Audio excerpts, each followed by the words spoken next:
Wasn't in court today, but a Detroit businessman took center stage in the first day of criminal testimony. At issue, tens of thousands of dollars in high-flying perks he gave to then-Mayor Kwame Kilpatrick. 7 Action News investigator Ross Jones continues our team coverage. And Ross, who are we talking about here? Well, Dave and Carolyn, we're talking about a businessman named Tony Soave. Soave is a name most jurors never probably heard until today in court, but 7 Action News knows all about him.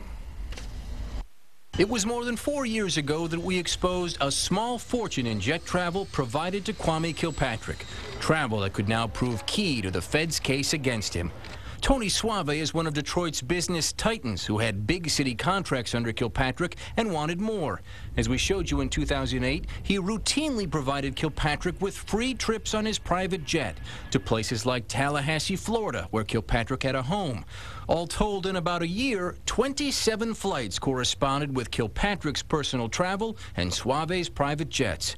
Today in court, Kilpatrick's former bodyguards testified that the former mayor often used Soave's jets to fly across the country. They said Soave seemed like the mayor's friend, jetting him to places like Florida with his family, Bermuda with friend Bobby Ferguson and others, even New York City, where he went shopping with his former lover, Christine Beatty. Soave came along for the New York trip, too. Well, I'm a hard-working guy. When we first aired our story, Soave said the trips were just gifts for the mayor, but he's singing a very different tune now. In these court documents, he now says he was extorted, forced to give Kilpatrick free jet trips, courtside Pistons tickets, and other fancy perks, all so he could keep his big city contracts. Sir, did you ever fly on Tony Soave's jets? Is it a perk Bernard Kilpatrick ever enjoyed? He only smiled leaving federal court today. Testimony continues tomorrow morning.